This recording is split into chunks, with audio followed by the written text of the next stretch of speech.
तर गाईज आपले धनुभाऊ पेट्रोल घेऊन आले आणि त्यांची ती गाडी घेऊन आले. तर थँक्यू धनुभाऊ. अरे काय झालं, पेट्रोलच संपलं याच्यावर. कशावर म्हणजे तिथं पंपावरच पेट्रोल नाही. हा ना. आणि काय गाडीमध्ये काय फुल करतो म्हणजे इकडं गाडी कुठं आमच्यापेक्षा दुसरेच वापरतात. अरे चाललो होतो वाकडीला दर्शनाला. हा एकटेच. हा एक तर चाललो होतो. तर गाईज आपले धनुभाऊंनी आपल्यासाठी पेट्रोल आणलंय बघा, तुम्ही बघू शकता ते. तर गाईज गुड मॉर्निंग. आणि आजच्या व्लॉगमध्ये काही बिझनेसचं काहीच नाही गाईज, कारण 2 दिवस खूप जास्त धावपळ झाली. 3 दिवस गाईज, कारण आम्ही 3 दिवस ठाण्यामध्ये बिझनेस जत्रासाठी होतो. आज आत्ताच उठलोय गाईज, तुम्ही बघू शकता, कारण रात्री आम्हाला यायला उशीर झाला. 2:15 झाले गाईज. आणि आता मस्तपैकी आवरतो आणि जातो गाईज, थोडंसं फिरतो, कारण आज संडे आहे. आणि संडेला पण मी मागच्या संडेला पण ऑफिसला गेलो होतो, पण आपण टंगळमंगळच केली होती, कारण कसं life is all about balance. तर आज काय काय घडल, आज का कुठल्या कुठल्या गोष्टी होईल. आणि आज अरे हा भारत न्यूझीलंड मॅच पण आहे. आणि तुम्हाला तर माहितीच गाईज, मी क्रिकेट लवर आहे आणि मला मॅच बघायला, मॅच खेळायला खूप जास्त आवडतं. तर आपण बघूया. अरे ओके, लाईव्ह स्कोर.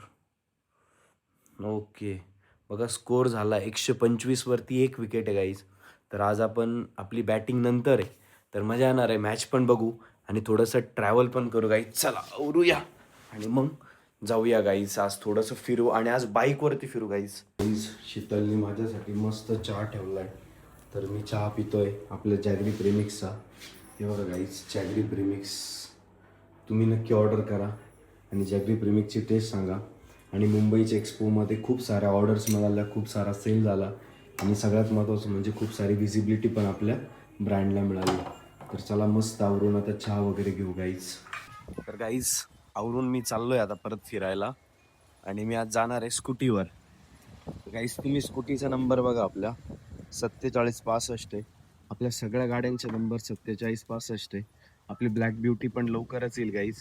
आणि तुम्ही बघा वातावरण एकदम छान असं, म्हणजे खूप सारं वारं, झाडं हलतंय आणि याच्यामुळं मी गाडीवरती चाललोय बाईकवर. फार मजा येणार आहे. तर गाईज नक्की जुडून राहा. आजच्या ब्लॉगमध्ये फक्त धमाल होणार आहे आणि काही देवदर्शन होणार आहे. तर नक्की जुडून राहा गाईज, कारण बिझनेस करताना आपल्याला थोडंसं ब्लेसिंग्स पण गरजेचं आहे आणि एंड ऑफ द ब्लेसिंग्सच इम्पॉर्टंट आहे. तर गाईज आपण निघतोय आता आपल्या बाईकवर. आणि बघा बाईकचा स्पीड आता 0 आहे, पण ही स्कूटीवरती खूप जास्त मजा येते गाईज चालवायला आणि त्यामुळं मजा येणार आहे आज स्कूटीवर जायला. हे बघा तुम्ही, शेतीमध्ये बघा किती छान हिरवंगार आहे. आणि खरं म्हणजे हिवाळा हा ऋतू खूप चांगला असतो. तुम्हाला कोणता ऋतू आवडतो गाईज, कमेंटमध्ये नक्की सांगा. गाईज स्कूटीवरनं मी त्याच परिसरातून चाललोय. मजा येते गाईज, ज्यावेळेस आपण आपल्या आयुष्यामध्ये काहीतरी करतो, छोटीशी अचिव्हमेंट करतो आणि नंतर पुन्हा आपण जिथनं सुरू केलं होतं त्याच गोष्टींवरती, त्याच गोष्टी घेऊन ज्यावेळेस आपण परत चालतो, त्यावेळेस एक वेगळाच आनंद मिळतो. आणि आमच्या जवळच कारखाना असल्यामुळं तुम्ही बघू शकता की काही ऊसतोडी कामगार पण आहे आणि ऊसाच्या गाड्यामुळं त्या रस्त्यांवर कायम वर्दळ असते. त्याच्यामुळं ज्यावेळेस आपण अशी कंडिशन असते त्यावेळेस गाडीमध्ये कधी रिस्क नाही घेतली नाही. आता तुम्ही म्हणशाल सर तुम्ही गाडी चालवायचं सोडून तुम्ही व्हिडिओ कायला काढू राहील. अरे भाई, मी व्लॉगिंग चालू केली ना, मला करावंच लागेल. गाईज ज्यावेळेस मी रस्त्याने चाललोय त्यावेळेस सगळ्यात आनंद काय मिळतोय माहितीये का, ज्यावेळेस शेतीमध्ये असं हिरवंगार पीक असतं तर त्यावेळेस जे वाऱ्याची झुळूक लागती, ती वाऱ्याची झुळूक अशी अतिशय गार असते. म्हणजे जसं मी कर्नाटकला गोकर्णाला गेलो होतो, तिथं जशी वाऱ्याची झुळूक लागत होती, म्हणजे समुद्राच्या किनाऱ्यावरती, नदीच्या ज्यावेळेस आपण बोटिंग करतो तशी वाईब्स मला आत्ता गाडी चालवताना येते. पण रस्त्याने खूप सारी गर्दी गाईज, संडे जरी असला तरी. तर गाईज हा आमच्या गणेशनगरकडे जाणारा रस्ता आहे. रस्त्यांची जर विल्हेवाट बघितली तर विल्हेवाटने वाट लागलेली आहे. आणि अशा ठिकाणांवरनं बाईक चालवणं म्हणजे रिस्की आहे, कारण कधी कोणी पडू शकतं. काहीच आपल्याला माहिती नाही. मी कायम 4 व्हीलरमध्येच या रस्त्याने जातो, पण आज बाईकवर चाललोय, मजा येते गाईज. गाईज मला पेट्रोल टाकायचं होतं, पेट्रोल पंपाचं गेटच बंद आहे, कारण ते म्हणतात पेट्रोल शिल्लक नाही. आणि तरी मी रिस्क घेतोय. माझ्या गाडीमध्ये काहीच रेंज दाखवत नाही, रिझर्वला गाडी लागलेली आहे, तरी मी जातोय आणि मी चेक टाकतोय. वातावरण आहे. कारखान्याचं वातावरण बाकीच्या गोष्टी सगळ्यात नाही. तर गाईज आता पेट्रोलचं कसं होईल माहित नाही, तरी पण आपण रिस्क घेऊ गाईज, कारण आयुष्यामध्ये रिस्क शिवाय काय. आणि बऱ्याचशा वेळेस पैसे नसताना गाडीचं ज्यावेळेस पेट्रोल संपलेलं आहे त्यावेळेस फेस केलेले आहे. आज तर पैसे पण आहे आणि खूप सारे लोक पण जुडलेले गाईस, त्यामुळं कोणी पण माझ्यासाठी पेट्रोल काय गाडी घेऊन येऊ शकतं असं. माझे जेवढे मित्र आहे गाईस, तर आमचा मित्र आहे त्याला भेटूया आपण गाईस. तर हा नदीम आहे माझा एकदम जवळचा मित्र. तसा तो जास्त शहाणा आहे, पण त्याचं इथं चिकन शॉप आहे गाईज आणि पाठीमागच राहतो. आम्ही सोबतच होतो BSc पर्यंत. तर गाईज असेच जर माझे आज जुने मित्र भेटले तर मी तुम्हाला नक्कीच दाखवल. नदीम हायकर हाय. तर गाईज आज मी माझ्या दुसऱ्या मित्राला भेटायला आलोय. हा आपला सागर आहे. सागर काय म्हणतोस? काहीच नाही सर. हायकर आपल्या ऑडियन्सला. तर गाईज असे माझे जुने मित्र मला खूप सारे भेटताय. आधी नदीम भेटला, आता तिथं प्रशांत पण भेटला, पण प्रशांतचं दुकान मध्ये असल्यामुळे मी थांबलो नाही. पण आमच्या सागरचा पण इथं व्यवसाय गाईस गणेश नगर मध्ये पानटपरी चालवतो, पण चांगला इन्कम करतो. म्हणजे व्यवसाय करा मी तेच सांगतो. तर गाईज आज जे जे भेटतील आपण त्यांना भेटत जाऊ जुन्या मित्रांना. तुम्हाला माझी शाळा पण दाखवतो. तर काहीच बघा इथं गाडी पलटी झाली ऊसाची. ट्रक नाही ट्रॅक्टर आहे आणि खूप सारं नुकसान होतं. याला कारणीभूत मला असं वाटतं हे ओव्हरलोड घेऊन जातात, त्याच्यामुळे या सगळ्या गोष्टी घडतात. आणि हे बघा मंदिर आहे जिथं आम्ही भात खाऊन प्लेटी वगैरे धुवायला जायचो. हा परिसर म्हणजे माझ्या आयुष्यातला 5 वर्ष मी याच परिसरात घातले काही. तर रस्त्यावरती अशा इन्सिडेंट घडत राहतात. म्हणजे टाइम जपून गाडी चालवून त्याला जपून त्याला कारणीभूत रस्ता पण तुम्हाला काय वाटतं कमेंटमध्ये नक्की सांगा. तर गाईज ही आमची शाळा आहे. ही शाळेचं मेन गेट आहे. त्यावेळेस गेट वगैरे काही नव्हतं, पण बऱ्यापैकी सुधारणा होती शाळेमध्ये. गाईज तुम्ही बघू शकता ही आमची शाळा आहे. इथं पार्किंग आहे आणि हा ग्राउंड परिसर आहे. पूर्णपणे आता कंपाऊंड वगैरे आहे. हे झाड जेव्हा मी शाळेत होतो तेव्हा सुद्धा असंच होतं आणि आता सुद्धा असंच आहे गाईज. म्हणजे झाडं किती महत्वाचे आहे बघा. श्री गणेश विद्यालय गणेश विद्यालय आणि रयत शिक्षण संस्थेचं आहे. 1960 मध्ये स्थापना झाली. विद्यार्थ्यांचा सर्वांगीण विकास हाच आमचा ध्यास, हे या आपले कर्मवीर अण्णांचं म्हणणं होतं आणि त्यांनी खूप साऱ्या शाळा बनवल्या. गाईज ही अशी आमची शाळा आहे. पहिले इथं पण पत्र्याचे जे रिकामा स्पेस दिसतोय गाईज, त्या रिकाम्या स्पेस मध्ये पत्र्याचे काही वर्ग होते आणि तिकडं पण काही क्लास होते गाईज. पण आम्ही या शाळेत शिकलोय आणि आज तीच शाळा परत पुन्हा तिथंच आलोय आणि खूप छान. या शाळेतनं खूप सारे लोक घडले. काही आमच्यासारखे व्यावसायिक झाले, काही आता मी जे 2 माझे मित्र दाखवले ते पण चांगला व्यवसाय करता. एकाची पोल्ट्री आहे, चिकन शॉप आहे, एक टपरी चालवतो पण व्यवसाय करतो गाईज. आणि सगळ्यात महत्वाचं म्हणजे त्याच्यानंतर बरेचसे इंजिनियर, बरेचसे डॉक्टर, काही IRS ऑफिसर, काही IPS ऑफिसर, काही एअरक्राफ्ट ऑफिसर, असे सगळे ऑफिसर्स गाईज या शाळेने बनवले. आणि हीच ती शाळा श्री गणेश विद्यालय गणेश नगर. आणि खूप छान वाटतंय ज्यावेळेस या परिसराच्या प्रांगणामध्ये ज्यावेळेस आम्ही खेळायचो गाईज, त्यावेळेस स्वप्न असे फार मोठे होते असं काही नाही. निवांत स्वप्न होते, छोट्या मोठ्या गोष्टी करायच्या आयुष्यामध्ये. पोटा पाण्यासाठी काहीतरी करायचं, आपली परिस्थिती बदलण्यासाठी काहीतरी करायचं, हेच ध्येय आम्हाला या शाळेने शिकवलं होतं. आणि ते करता करता गाईज मी तर आता 3000 पेक्षा जास्त लोकांना ग्रॅज्युएट उद्योग समूहाच्या माध्यमातून काम दिलंय. आणि खूप सारे लोक अजून काही ना काही करताय. खूप मोठे मोठे अधिकारी, खूप मोठे मोठे व्यावसायिक गाईज याच शाळेतनं बनलेले. तर मला खूप जास्त गर्व आहे की मी श्री गणेश विद्यालय गणेश नगरचा विद्यार्थी आहे आणि या शाळेसाठी मला पण भविष्यात नक्कीच काही ना काही करायचं गाईज. तर बघा गाईज ही शाळा आहे आपली. मजा आली गाईज. आजचा दिवस खरंच कामापेक्षा ज्यावेळेस आपण आपल्या जुन्या आठवणींमध्ये रमतो गाईज, त्यावेळेस जी काही गोष्ट घडती ती खूप छान आहे. तर गाईज तुम्हाला कसं वाटलं मला नक्की सांगा माझी शाळा. आणि गाईज जे आज निलेश जाधव आहेत ते फक्त या शाळेमुळे आहे, कारण शाळेमध्ये बऱ्याचशा गोष्टी शिकायला मिळतात गाईज. शाळेने आपल्याला जगणं शिकवलं, शाळेने आपल्याला राहणं शिकवलं, शाळेने आपल्याला सगळ्यात महत्वाचं म्हणजे डिसिप्लिन शिकवली. आणि हे सगळं ह्या श्री गणेश विद्यालय गणेश नगर मुळेच पॉसिबल आहे गाईज. तर मजा आली गाईज आज ज्यावेळेस मी या परिसरामध्ये. मी खूप सारं तुम्हाला तर मी फक्त 2-2.5 मिनिटाचं ह्याच्याबद्दल सांगितलं, पण मी खूप वेळ गाईज इथंच फिरतोय आणि मजा येते मला. तर या सगळ्या गोष्टी आणि तुम्ही जर एक एक वाक्य गाईज त्या शाळेच्या भिंतीवरचं जर वाचलं तर खूप खूप गोष्टी इथं शिकायला मिळतात बघा. क्रोध माणसाला पशु बनू शकतो, म्हणजे पक्षी बनू शकतो. त्याच्यानंतर सत्याने मिळते तेच टिकते. भीतीमुळे खोटेपणा वाढतो. आणि ज्यावेळेस गाईज आम्ही हे बघायचो वाचायचो हेच वाक्य त्यावेळेस पण होते. तर त्यावेळेस आम्ही स्वतः हेच सांगायचो की आपल्याला नीतिमत्ताने काम करायचंय. त्यावेळेस माहित नव्हतं आपण काय काम करू, पण जे काय करू ते नीतिमत्ताने करू. तर गाईज तुम्ही जुडून राहा. नक्कीच आपण आज वाकडीला दर्शनाला पण जाणार आहे. मी तुम्हाला ते खंडोबाचं मंदिर पण दाखवल, जिथं खंडोबाची जी मालिका आहे तिचं शूटिंग झालं होतं. आणि भारतामधलं जबरदस्त म्हणजे नवसाला पावणारं, त्यानंतर म्हणजे ज्यावेळेस लग्न कार्य होतात त्यानंतर खंडोबाच्याच मंदिरात गाई जावं लागतं. तर ते सगळे लोक जिथं जातात.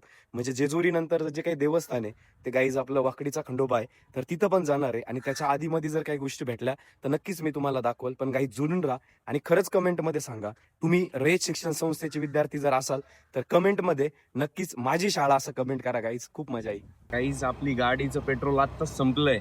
गाडी अशी चक्के मारतो बघा गाईज. त्यामुळे गाईज आता इथून पुढे जाणं कदाचित शक्य नाही. पण आपण कोणाला तरी पेट्रोल घेऊन बोलूया गाईज नक्की. तर गाईज आपल्या गाडीचं पेट्रोल संपलंय. आपण कोणाला तरी बोलूया. बघा मधीच पेट्रोल संपल्यामुळे गाईज मला थांबावं लागतंय. पण आपण कोणाला तरी बोलू गाईज, पेट्रोल बोलून घेऊ. बघा गाईज आपल्या गाडीचं पेट्रोल संपलंय मधीच. आणि मी धनू भाऊंला फोन केला होता. धनू भाऊ सर लगेच पेट्रोल घेऊन येतो. तोपर्यंत मी थांबलो इथं. आणि अचानक एखाद्या अशा सिच्युएशन मध्ये, पण तुम्ही असं गाफील नका राहू गाई. मी जास्त गाडी वापरत नाही बाईक, त्याच्यामुळं कदाचित असं झालं. आणि आम्ही फुल पेट्रोल करत असतो, पण आमच्यापेक्षा दुसरेच आमची गाडी जास्त वापरतात आणि पेट्रोल पण टाकत नाही गाईस, त्याच्यामुळे प्रॉब्लेम होतो. पण ठीक आहे गाईस, काय करू शकत नाही आपण त्याला. चलो धनुभाऊंची वाट पाहत बसू. तर तुमच्यासोबत असं कधी घडलंय का ते सुद्धा कमेंटमध्ये नक्की सांगा गाईज. तर गाईज हौशीने निघालो फिरायला आणि मधीच संपलं पेट्रोल. त्याच्यामुळे गाडी उभी करावं लागली. काय सांगायचं गाईज, खूप सारं असं वाटतंय की गाडी मोठी गाडी घेऊन आलो तर चालला. तर ठीक आहे, एक हाज होती, हाज असती की चला बाईकवर जायचं की VRS. आणि अरे गणेश नगरमध्ये पेट्रोल पंप पण नाही आहे, तर काय करणार आहे. मी तर पंपावर गेलो होतो पण गेट बंद होतं आणि पेट्रोल संपलेलं होतं. ठीक आहे गाईज, आपले धनुभाऊ येत आहे घेऊन. तर गाईज आपले धनुभाऊ पेट्रोल घेऊन आले आणि त्यांची ती गाडी घेऊन आले. तर थँक्यू धनुभाऊ. अरे काय झालं, पेट्रोलच संपलं याच्यावर. कशावर म्हणजे तिथं पंपावरच पेट्रोल नाही. हा ना. आणि काय गाडीमध्ये काय फुल करतो पण ती गाडी आमच्यापेक्षा दुसरेच वापरतात. अरे चाललो होतो वाकडीला दर्शनाला. हा एकटेच. हा एक तर चाललो होतो. तर गाईज आपले धनुभाऊंनी आपल्यासाठी पेट्रोल आणलंय, बघा तुम्ही बघू शकता ते टाकताय. थँक्यू धनुभाऊ. धनुभाऊ काय सांगशाल तुम्ही, आज गाडीचं पेट्रोल संपलं किंवा आज ठीक आहे आपल्याकडे आहे पैसे, अशा प्रीमियम गाड्या आहे, मोठ्या गाड्या आहे. हे बघा गाईज आमच्या या गाडीचा नंबर पण 4765. तर काय सांगशाल धनुभाऊ तुम्ही. माणसं जोडायचं. माणसं लय महत्वाचे गाईज. मी तेच बोललो की मी जर निघालो तर मी जर आवाज दिला ना, पेट्रोल काय गाडी घेऊन येतील 2-4 जण. एवढे आपण नाव कमवलंय. काय वाटतं धनुभाऊ तुम्ही. 100%. आणि माणसं लय महत्वाचे गाईज या प्रवासामध्ये.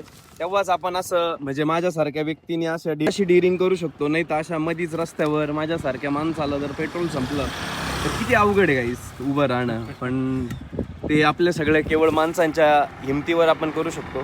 तर धन्यवाद धनुभाऊ, थँक्यू. ऐका आपल्या ऑडियन्सला. Thank you guys. चला भेटूया गाईज, आता जाऊया दर्शनाला आणि परत पेट्रोल टाकू. पण परत संपलं तर आता धनुभाऊंला नाही, आपण आता दुसऱ्या व्यक्तींना कोणाला तरी बोलू. पण नाही जमणार गाईज, धनुभाऊंनी आपल्याला डायरेक्ट एक बॉटल भरून पेट्रोल आणून दिलंय. त्याच्यामध्ये गाडी पार कितकं लांब जाऊन येईन गाईज. थँक्यू धनुभाऊ, थँक्यू.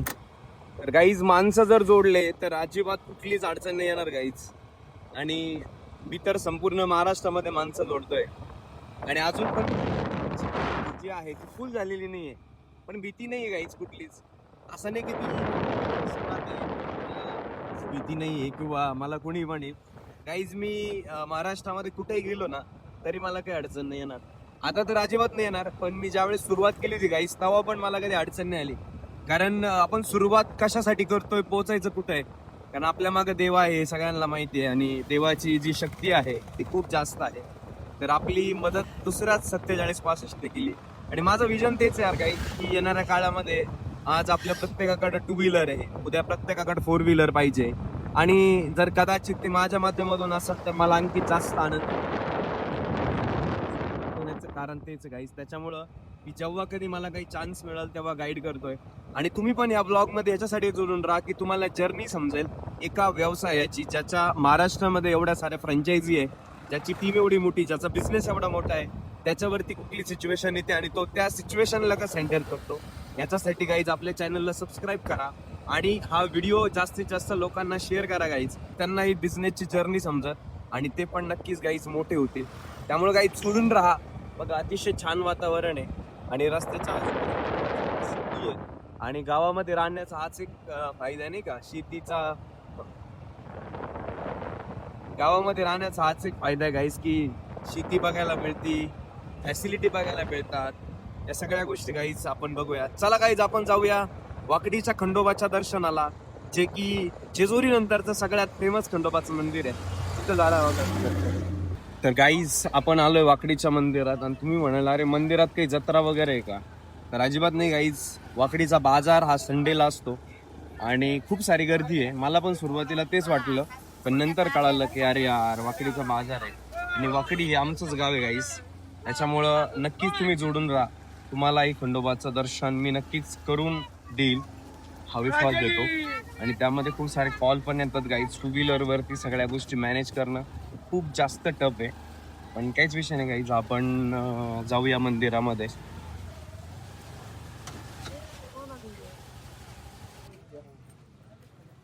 तर गाईज हेच ते मंदिर आहे. आजी नारळ आणि ते द्या ना. तर गाईज आपण आलोय मंदिरामध्ये, खंडोबा मंदिर वाकडी. आणि आपण आजींकडनं ताट घेतो. आजी चप्पल ठेवू नाही तर येस द्या. गाईज आजींनी आपल्याला दिलंय खूप साऱ्या गोष्टी. थँक्यू आजी. येस देतो. हो देतो आजी आता ना. हो गाईज आजींना थोडासा विश्वास नाही वाटला माझ्यावर, पण काय विषय नाही. तर ह्या पण आजी आहे. द्या द्या आजी द्या टाका.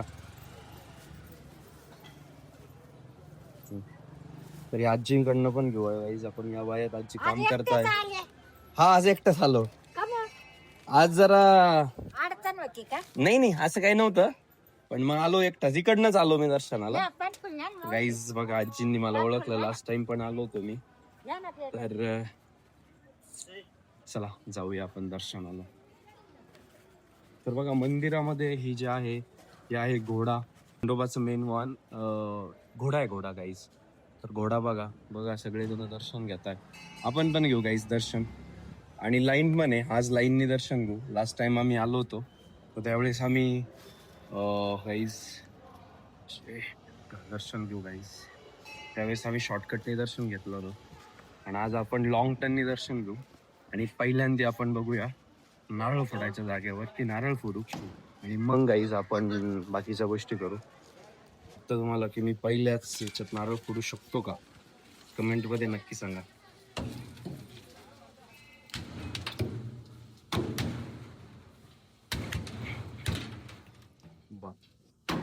तर गाईज पहिल्या ह्याच्यात नाही पण दुसऱ्या ह्याच्यात नक्कीच नारळ फोडलाय. त्यामध्ये खूप छान रांगोळी काढलेली आहे. आणि हेच ते मेन मंदिर आहे जे की जेजुरी नंतरचं सगळ्यात फेमस मंदिर आहे.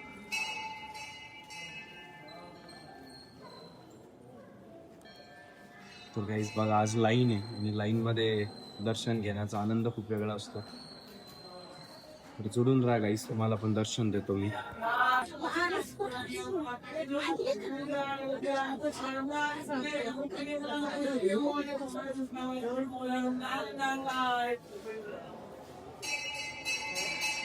तर गाईज आत्ताच आपण मंदिराचं दर्शन घेतलं आणि इथं होती तळी वगैरे भरतात. तळीवर भैया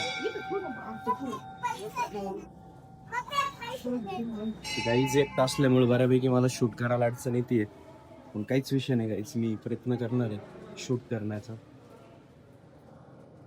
बघा मला जे येळकोट येळकोट जय मल्हारचं गाणं आहे तळी भरणं, ते बघा आवाज येतोय सदानंदाचा येळकोट. तर बघा बाणाई देवी मंदिर. तर नक्की कमेंट मध्ये सांगा मित्रांनो, बाणाई ही खंडोबाची कोण होती, तर नक्की कमेंट करा गाईज. तर नक्की कमेंट करा गाईज. तर मी दर्शन घेतोय, देवाला प्रसाद पण ठेवतोय आणि मी गाईज अगरबत्ती तिकडे लावतो गावडीच्या खंडोबाला. तर चलो गाईज, समोर आहे तो आहे दावडीचा खंडोबा. आमचे भाऊ मला सांगतात की आपला जो खंडोबा आहे तो आहे दावडीचा. तसं देव एकच आहे गाईज, पण काही वेळेस वंशामुळं त्याच्यामुळं जे काही असतं ते हा खंडोबा एक श्री क्षेत्र दावडी खंडोबा म्हणजे. तर गाईज आपण तिथं पण जाऊया. आणि श्री क्षेत्र दावडी खंडोबाचं मेन मंदिर कुठं आहे गाईज तुम्ही कमेंटमध्ये नक्की सांगा. तर बघा हा आहे दावडीचा खंडोबा. तर इथं पण गाईज प्रसाद वगैरे ठेवून इथं यायचं आणि इकडं फेकायचं असतं गाईज. वारं विरुद्ध दिशेने गाईज. मला जास्त असं काही पकडत येत नाही, ताट मी खाली ठेवतो गाईज, मी तुम्हाला दाखवतो. बघा हे खंडोबाचा भंडारा वगैरे घ्यायचा असतो आणि म्हणायचं असतं एळकोट एळकोट जय मल्हार. तर गाईज तुम्ही पण संडेला नक्की दर्शन घेत चला. असं होतं आपलं टूर दर्शन. तर चला गाईज, आपण आता आपले पैसे वगैरे द्यायचे राहिले. आजींना आता काय आपल्यावर विश्वास नव्हता, आजींनी ओळखलं नाही, पण दुसऱ्या आजीने नक्की ओळखलं आणि ते मला म्हटलं आज एकटा झाला का, कारण मागच्या वेळेस मी आणि शीतल दोघं पण आलो होतो. श्री क्षेत्र दावडी खंडोबाचं दर्शन झालंय. तर गाईज बघा मी माझ्या ह्याला भंडारा वगैरे किती लागलाय आणि नक्कीच गाईज मजा आली दर्शनाला. तुम्ही जोडून राहा गाईज. अजून जर काही नवीन गोष्टी घडल्या तर नक्की तुम्हाला दाखवत. आणि आजचा ब्लॉग संडे ब्लॉग तुम्हाला कसा वाटला ते कमेंटमध्ये नक्की सांगा गाईज. तर गाईज आपण आजींचे पैसे दिले आणि आपण चाललोय आता परत परतीच्या दिशेने आपल्या घरी. गाईज जोडून राहा. तर गाईज आजचा संडे व्लॉग इथंच संपतोय आणि आता आपण डायरेक्टली घरी जातोय, कारण आपल्याला बघायची मॅच आणि आपल्या विराट कोहली आणि रोहित शर्माची आज सेंचुरी होईल का नाही असं मला वाटतंय होईल गाईज, कारण दोघं पण आपले एकदम धुरंधर आहे आणि क्रिकेट हे विश्वातले खरे धुरंधर जर कोणी असेल तर ते विराट कोहली आणि रोहित शर्मा आहे. आणि आज दोघांची पण सेंचुरी हो हीच माझी इच्छा आहे. आणि गाईज तुम्हाला आजचा ब्लॉग कसा वाटला कमेंटमध्ये नक्की सांगा. आणि अशाच धमाकेदार ब्लॉगसाठी आत्ताच आपल्या चॅनलला सबस्क्राईब करा, कारण मी माझ्या येणाऱ्या प्रत्येक दिवसाचा ब्लॉग मी तुम्हाला दाखवत जाणार आहे. माझ्या आयुष्यात कशा गोष्टी होत आहे, काय गोष्टी घडताय. तर काही चला मग मी मॅच वगैरे बघणार आहे आता जाऊन घरी. तर तुम्ही पण मॅच वगैरे बघा आणि ब्लॉग कसा वाटला हे कमेंटमध्ये नक्की सांगा. जय महाराष्ट्र.